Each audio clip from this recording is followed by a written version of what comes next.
Hello everybody, and welcome to BattleTech. Now, some of you might not know what this game is, or what this IP is. So I'm gonna give you guys kind of like a quick overview of this. So BattleTech is a game, it's a universe that started as a tabletop, like, war game. Tabletop miniatures game, where you kind of used these little mechs, battle mechs, miniatures, and you fought like over objectives and like, on the table between them. And it kind of spawned into this very deep and long-running setting. BattleTech kind of takes place in the early 3rd millennium or before that, depending on what era you're playing in. I don't remember exactly what era this game's going to be taking place in. I'm not going to spoil anything just in case anybody goes out and plays some of the other BattleTech games or reads some of the novels or goes to the role-playing game or whatever, because there's tabletop role-playing games, there are other video games. If you ever played a Mech Warrior game, that Mech Warrior is kind of like a side IP of BattleTech, same universe, so that's where that's from. There's the Mech Commander game, which is kind of like what this is, except it still takes place in the, well, I guess they both take place in the BattleTech universe, just that it's the Mech Warrior IP and not BattleTech IP. The IP is very... It's complicated, so don't worry about that. But essentially in this game, you take command of a lance of mechs. Now, a lance is 4 mechs, so it's a squad of mechs as a mercenary company. And we're helping some monarch try and get back their kingdom from what I've gotten from a couple of the story trailers. And as you saw in the beginning, which I should have put the opening intro on the first part of this video, it kind of give you an idea of the timeline of the universe. So, you know, we essentially people found faster-than-light travel, and then we learned how to make mechs, and then there was a lot of destabilization. Essentially what happened was a Star League, which was the federation, let's call it, of this universe, broke apart and left multiple successor kingdoms and successor states. And essentially, these kingdoms and these interstellar countries have started fighting with each other for millennia, or for not millennia, for hundreds of years at this point. It's degraded technology, and everything's just constant war between these different nations. And also, it's kind of reverted back to this quasi-medieval society, and even with the one of the successor states has a kind of like the trappings of democracy, but everything's still very medieval-esque because it's just the same people get reelected. It's families of generations getting reelected. So everything's kind of this it's this interesting setting, and we'll get into it more as we play. But just if you want any more deeper kind of detail on the setting, there's hundreds, maybe even thousands of books on it. There's multiple video games based upon it. There's multiple tabletop, miniatures, and role-playing games based upon it. There's so much material. I would say this universe rivals or maybe even surpasses Warhammer 40k just in terms of the density and amount and detail of the lore behind it. So yeah, we're gonna click the campaign, and we're going to get into this. So, yeah, I am looking forward to this. It's one of these games I've had on my radar for a while, and I really like the BattleTech lore and universe, so we're going to see how this goes. So I'm thinking there's probably going to be an intro to the campaign. I'm not sure about that. I'll try and stay quiet for a lot of the story stuff, like my normal amount, if you've watched any of my other games or Let's Plays.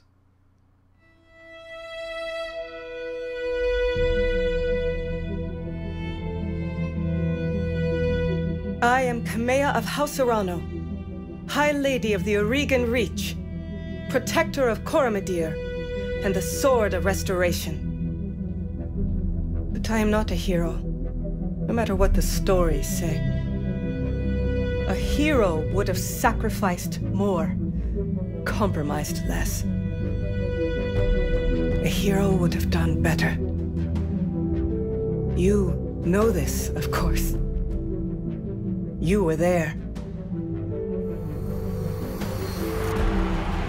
My father used to tell me stories about the ancient times. About the Star League, a golden age of prosperity, upheld by the great mech warriors of old, guardians of the innocent, protectors of the peace. I always dreamed of following in their footsteps. I was too young to see the truth of things. After all, it wasn't heroism or a noble cause that won me the throne. It was hiring a mercenary, skilled enough, perhaps ruthless enough, to carry the day. Hiring you. I still don't know if you fought for honor or for the thrill of it, for belief in my cause, or just in my money. But whether it was your noble heart or mercenary mind, your actions gave us hope. That makes you a hero in the eyes of history. Whether you believe it, that's up to you.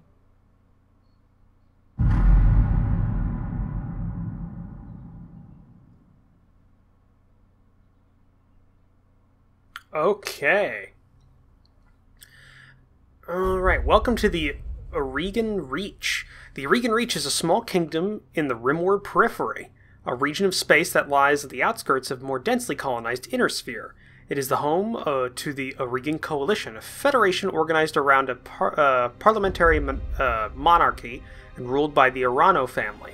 For 3 generations, under the rule of House Arano, the Aurigan Coalition has remained a relatively peaceful corner of the periphery. It is here your story begins. Okay. Decades ago, your family came to the Reach from the Draconis Combine. Okay, so here, okay, guys. So essentially what we're picking right now is where we came from beforehand, as you probably guessed by the actual text. But what I'm saying is that these choices are the factions, well, some of them are, of the kind of successor states, or I forget the exact term, but so we have the Draconis Combine, which is kind of like a mix of like medieval Japan. So we got that mech warriors who hail from the Combine tend to be fierce, disciplined, and relentless fighters, no matter the odds they might face on the battlefield. Although the Draconis Combine is ethnically diverse as any of the vast interstellar empires, it is also one of the most culturally homogeneous? Homogeneous, there we go. I knew the word, I just couldn't figure out how to pronounce it. Over centuries of rule, the founding house Kurata? I don't know the house names that well. Has succeeded in uniting the people of the Combine into a single culture, one heavily modeled around medieval Japanese society. See, I got that one. While some, most notably the descendants of the conquered Principality of Rosselhog,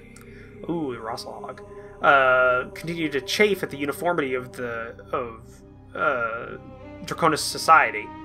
Overall, this has created a more cohesive populace and military than seen in the other great houses. So maybe it's just great houses, not successor states, but either way, of the Inner Sphere. So we got that. Okay, there's like these little mini things here. I don't know. Okay, you can't click them, so that's okay. The Free Worlds League, Merrick. Okay, so this is the one that's like the trappings of democracy. Mech warriors who hail from the Free Worlds League tend to be passionate, enduring fighters who value justice and equality above all else.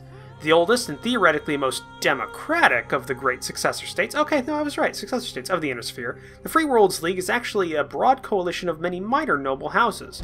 For most of the League's history, it has been ruled under martial law by a captain general, who by tradition is from House Merrick. I think it's Merrick. The cultural diversity and relative independence of its component regions are at once the greatest strength of the Free Worlds League and its greatest weakness. Okay, Federated Sons. Mech warriors hail from the Federated Sons tend to possess, I think this is like the British Empire kind of analog, tend to possess more finely honed skills and better equipment than their counterparts from other regions of space. They often see themselves as righteous warriors and champions of liberty, sometimes to a fault. Though nearly extinguished by the Draconis Combine in the First Succession War, The Federated Sons, a constitutional monarchy ruled by the renowned House Divon? Has become arguably the most powerful of the 5 great successor states. Through skillful military campaigns and subtle diplomacy, House Davon has significantly increased the number of star systems under its control in the last 2 centuries. The Larian Commonwealth. Mech warriors who hail from the Larian Commonwealth tend to be hardy, well-equipped, well-trained, though they have also earned the reputation of not being particularly strategic thinkers on the battlefield. Wealth is the greatest strength of the merchant princes of the Larian Commonwealth, ruled by House Steiner.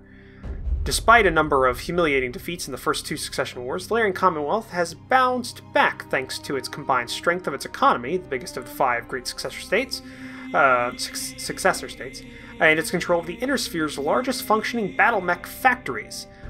What the Larian Commonwealth may lack in military prowess, it makes up for in the raw numbers and industrial strength. I think this is also like the German analog, and the Capillary... I don't know how to... That's the one I can't pronounce, like, at all. Mech warriors who hail from the Confederation are dedicated and steadfast combatants capable of holding the line and often surprising those opponents who would make the mistake of underestimating them. The Confederation has suffered the most at the hands of the other successor states over the last 2 centuries of war, having lost nearly half of its territory at once controlled at the height of the Star League's rule. Over time, the leadership of House Liao, I'm pretty sure it's Liao, has transformed the Capillaran Commonwealth into a socialist police state with a highly regulated economy. Most Capillarans take great pride in their citizenship, which must be earned through service to the state. And I think these last ones are periphery states. So we have the magistrate of Canopus. Can run the gambit of skill and fighting styles, but they often favor clever and unorthodox tactics on the field. While smaller than the great successor states of the Inner Sphere, the Magistry of Canopus is one of the major powers in the rimward periphery. So yeah, the periphery is kind of like the outer edge of the Inner Sphere. The Inner Sphere is kind of within, I think, a couple hundred light years of Earth. Like the past that, it's kind of the backwaters of this. It'd be like if we're talking about the days of colonization and stuff like that, it'd be like the South America kind of areas, just in terms of power and that kind of thing. The Magistry is a mercantile society run by a magistrix. It's an elected position open to any woman, but largely controlled by House Centuria due to the family's popularity. The Magistry supports an open society that ensures the personal liberty of all citizens and the right to live their lives as they see fit. So actually, not a bad one. The Turian Concordant. The Turian? That can't be Turian, because that's from Mass Effect. But I mean, hey, this has been around longer. Mechers hail from the Turian Concordat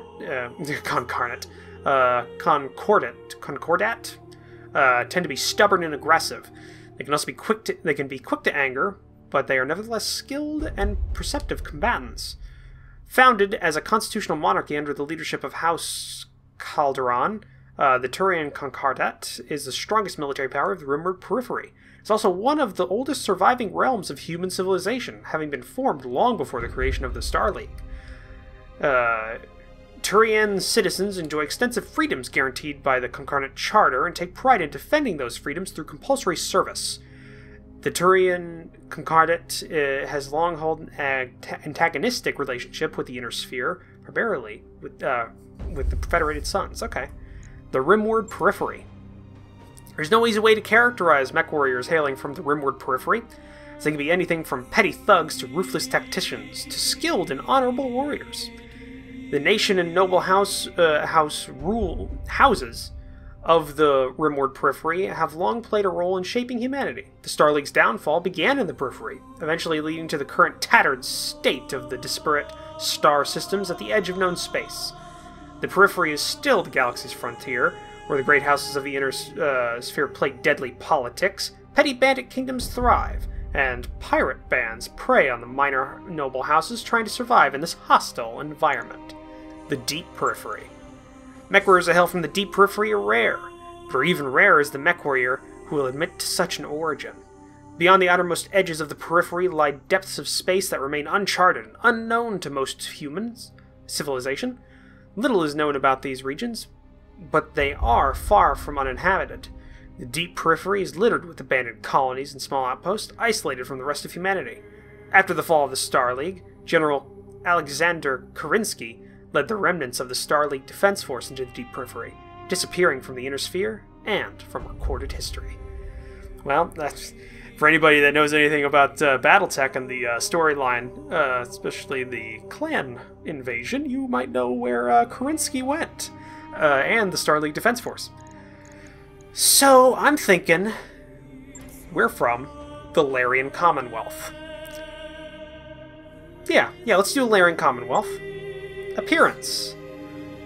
Through immigration... Though immigrants to the Agrian Reach, your family soon established a comfortable presence in a small backwater system on the edge of Agrian space. By the time you were born, your family had become the de facto ruling nobility of the system's only inhabited planet.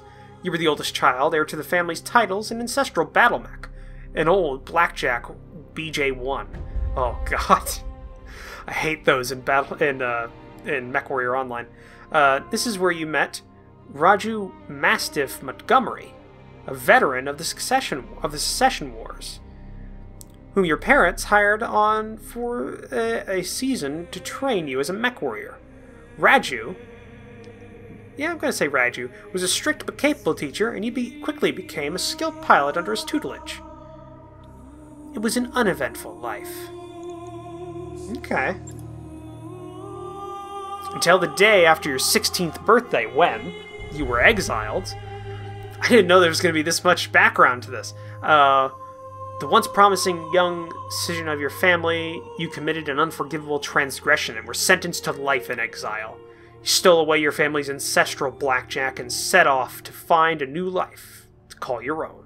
+1 gunnery, +1 tactics. You struck out on your own. As an heir to a noble family, you grew up wanting for nothing. As it turns out, you couldn't stand a life of pampered nobility. Finally, one night you stole away the family's ancestral blackjack, and set off to find a new life to call your own. +1 piloting, +1 tactics. Your family went bankrupt. As you grew older, you watched your family's fortune, income, and influence slowly dwindle away, until there was nothing left. Your parents, driven to despair, took their own lives. Oh, Jesus! With nothing but your family's ancestral blackjack, you left to call your own. You set off to make a new life for yourself. +1 guts, +1 tactics. We're getting tactics on all three of these so far. Your family died in an accident. The rest of your family died in a freak jump ship accident, after which you discovered they had left nothing behind but piles of debt. After selling everything to settle the debt, you set off on your own with only your family's ancestral blackjack left to your name. +1 piloting, +1 guts. Okay. Family was betrayed. Family was betrayed and its seat of power destroyed. You defeated the betrayers, but you were the sole surviving member of your house. With nothing but your family's ancestral blackjack left to call your own, you set off. So that's +1 gunnery, +1 guts. Oh, what do we want to do? What do we want to do with this? I don't know. I like the idea of us coming up through adversity. +1 gunnery sounds like we'll hit shots better. Okay, we can actually determines the chance to hit with ranged weaponry. Higher skill is an effective counter to evasion and environmental effects that hamper targeting. Guts. Guts improves the maximum health of mech warriors. It also reduces the penalty from weapon recoil and increases the threshold of heat that triggers overload. Overheated. Not overload. Yeah, we're gonna go with my family was betrayed. Yeah. Out on your own, you fell into a life of a agrarian... I forgot how to pronounce it. Not agrarian. Oh shit. I completely forgot how to pronounce that. Whatever. I'm gonna say... the... yeah, agrarian... oh, fuck. I just had it. I had it the whole time, and I've completely forgot. Coalition soldier. Unsure of your prospects, you traveled to, oh, how do you spell... Commodore?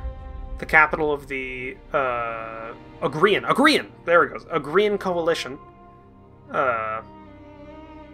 And enlisted in the Coalition military. You quickly rose through the ranks, distinguishing yourselves as a reliable mech warrior. Life as a soldier wasn't glamorous, but it suited your life just fine. It suited you just fine. Frontier pirate. Tired of living under the authority of others, you fell in with a local gang of a pirate gang in the Rimward Periphery. It was an unruly crew, but an effective one. Roaming the periphery afforded your outfit with a steady supply of poorly defended merchant caravans and supply depots to prey upon. While raids did occasionally devolve into combat, you quickly learned that successful piracy is mostly about being in the right place at the right time, with the right threats and a good show of force. Ooh, Solaris Gladiator. You took your skills as a mech warrior to the famed arena planet of Solaris...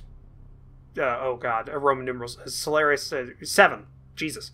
There, you eked out a living as a gladiator, fighting for the crowd in minor arenas, getting by from paycheck to paycheck. Inner Sphere Mercenary. Eager to get away from it all, you joined up with a minor Inner Sphere Mercenary unit. Integrating into the tight-knit crew took time, but you eventually proved your worth and became part of the family. +1 Tactics. What does that give us? Tactics increases effectiveness of called shot opportunities, also reduces the penalty for indirect fire, and improves the minimum range of weaponry. That might be something. Frontier Freelancer. You roam the Rimward Periphery as a freelancer, signing on for whatever odd contracts you could find as a mech warrior for hire. It's a solitary life, but as you became more comfortable with the itinerant lifestyle, I think that's what you call it, you found you were able to make a decent living, helping the people of the frontier. Merchant Guard. You signed on as a guard for a small trading guild, providing security for the guard caravan. Made trading runs between the Inner Sphere and the Periphery. It was largely uneventful life, but you were able to put your mech warrior skills to good use in the occasional scuffle with pirates and uncooperative governments. Piloting. What does that give us? Piloting increases the melee hit chance and base sprint distance. It also improves the threshold of stability that triggers unsteady and increases the maximum level of evasion possible from movement.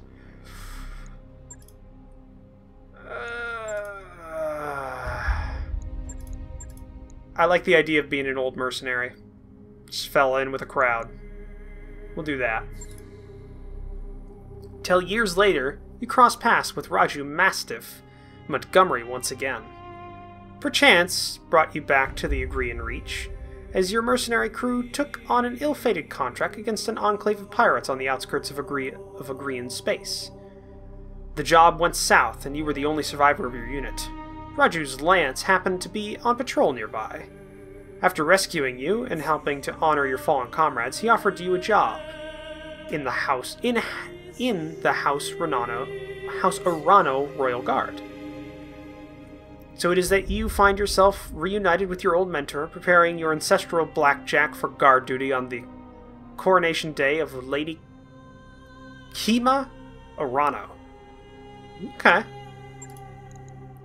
Oh, okay. Let's do this. He. There we go. He. Let's see here. What are we gonna look like, guys? Oh, Jesus. Oh, if it wasn't for the nose ring, definitely. Let's see here. I'm just looking through. I like a beard. I like a beard. Is there a good guy with a beard? Okay, now he's...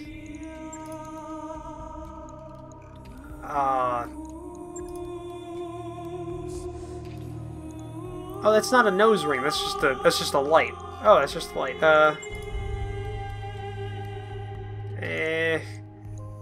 Let's see here. Okay, we can't Oh, we can! Holy shit, we can! I did not think this was I did not think this was a thing. Black hair. Hair roots black. Eyes. Use my actual colored eyes, which are blue. Skin white. Lips are good. Can I select no makeup, please? Let's see here. I like that. That's pretty good. Lighting. It's good. Coloring. Oh, clothing, not coloring. I'm an old mercenary. Oh, I like that. The red accent there. Let's see here. I don't really want a scar. Yeah, that's good. Hairstyle. Let's see. Something simple here.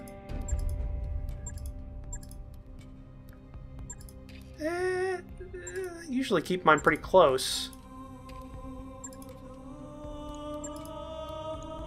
I'm thinking... That's pretty good, why not? Eyebrows are good, facial hair. That's good, expression's good, complexion. Go with that one. Yeah, then I'm good there. Call sign. Commissar. Roach. First name. Last name definitely gotta be Roach. And first name. Do I want to use my real first name? No. What are we gonna name? What are we gonna name for him?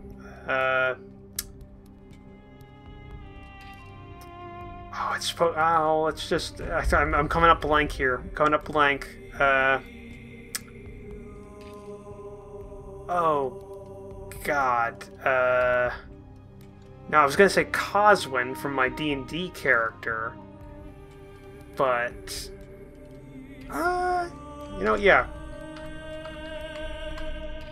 Coswin Roach. Let's do that. Let's go. Or actually, no, we can do random. Daniel, Martel, Miles Roach, Rolando Roach, Marco, Neil Roach. We'll go with Neil. Why not? Yeah, that looks good. Let's do that. Okay, confirmation. Character background. Decades ago, your family came to the Green Reach from the Valerian Commonwealth. The day after your 16th birthday, your family was betrayed and murdered. Gunnery +1, guts +1. Out on your own, you fell in with the life Intersphere mercenary plus tactics. So we've got gunnery 3, piloting 2, tactics 3, guts 3. Neil Roach, pronoun he. Call sign Commissar Roach. Okay, that looks good. Though, I think we are at the end of this episode. That took a long time just to do the intro bit and the character gen. So, thank you for joining me for this episode, and thank you for joining me for this series. It's going to keep going, so keep an eye out. If you guys like this, please leave a comment down below. So hit that like button. If you want to help support the channel, consider hitting that subscribe button, as well as taking a look at the description down below, where I have links to my Discord and my Patreon page. So at the end of the video here, there's going to be a link to my Patreon page as well. But I will see you guys in the next episode of BattleTech. Bye!